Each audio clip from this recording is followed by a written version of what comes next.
84 Nairobi MCAs have signed a motion to impeach Governor Johnson Sakaja. That's not just a number. It is well over the constitutional threshold needed to send Sakaja home. And here's the twist. Raila Odinga himself tried to step in, and for the first time, Nairobi MCAs openly confronted him, questioning whether ODM can still dictate the politics of the capital.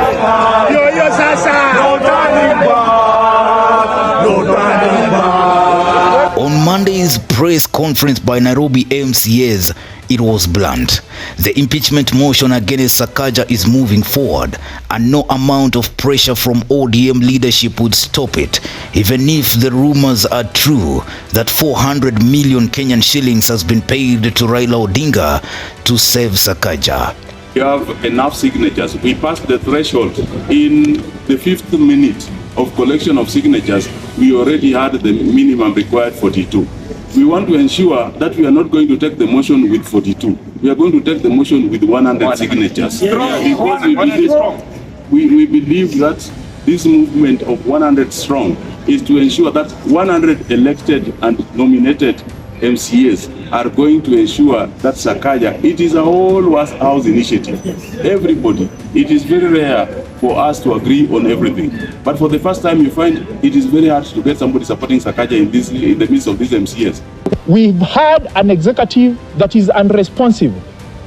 When you do letters, no response is coming from the executive side.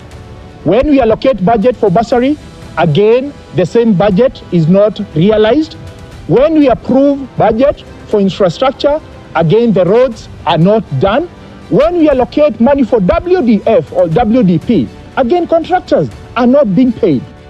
The numbers are clear.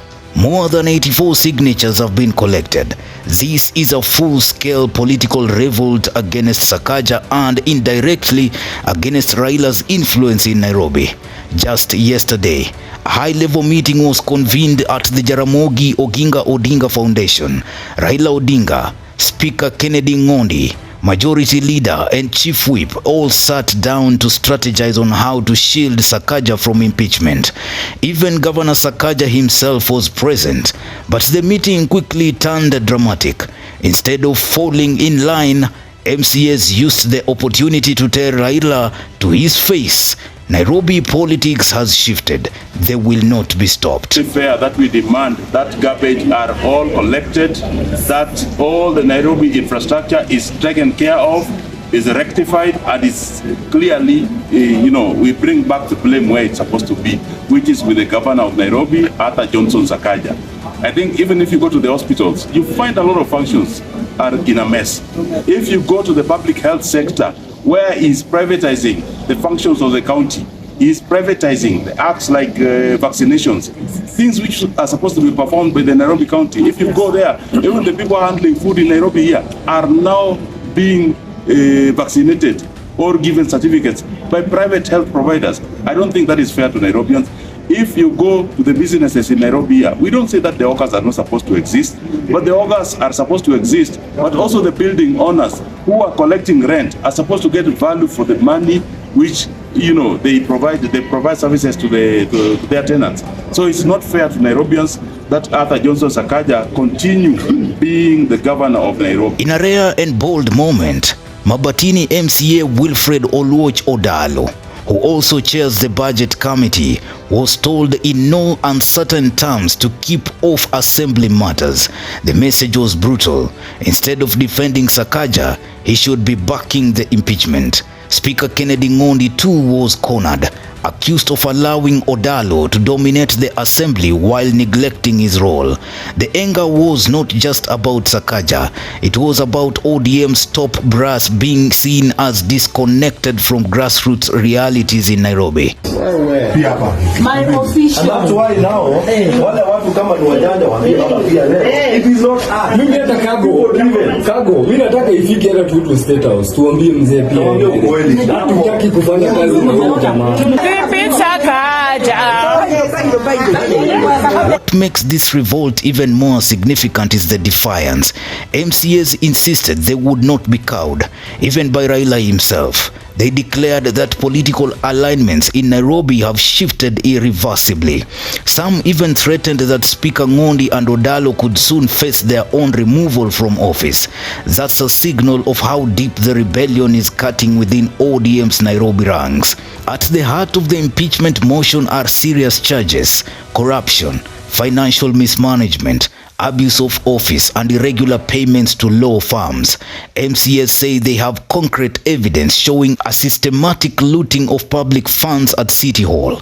They argue that Sakaja's administration has perfected a scheme of siphoning resources away from essential services and into private pockets. In all that regard, tunasema kwamba ili Nairobi iwak tena, Sakaja must go. Ili garbage itolewe Nairobi, Sakaja must go. Ili infrastructure ama barabara zijengwe, Sakaja must go. Ili maisha ya watu ichunguliwe kupitia kwa zanati zetu, Sakaja must go. Ili Nairobi iwaki kikamilifu, Sakaja must go. The documents tabled before the assembly are damning. Payment vouchers point to questionable transactions allegedly funneled to senior county staff and close allies of the governor. MCAs allege that these payments were made in collusion with Chief Officer of Finance Asha Abdi. The dossier paints City Hall as a hub of entrenched graft, raising questions about accountability and the governor's integrity. This is no longer just about Sakaja's survival. It is about Raila Odinga's grip on Nairobi, ODM's internal unity, and the broader dynamics of Kenyan politics heading into 2027. If Sakaja is impeached, it would be one of the most dramatic downfalls of a Nairobi governor since devolution began. But if he survives, it will expose deep cracks within ODM and raise questions about who really controls Nairobi. Next week, the Nairobi County Assembly will hold a special sitting to deliberate on Sakaja's removal. Whatever the outcome, Nairobi's political future is at crossroads. Is Sakaja's impeachment the beginning of a political earthquake, or will he survive to fight another day? One thing is certain: Nairobi is no longer just a battleground for services, it's a frontline for Kenya's political wars. What do you think? Should Sakaja be impeached or not? Drop your comments. Newsroom, Maisha TV, Bushabi Jr.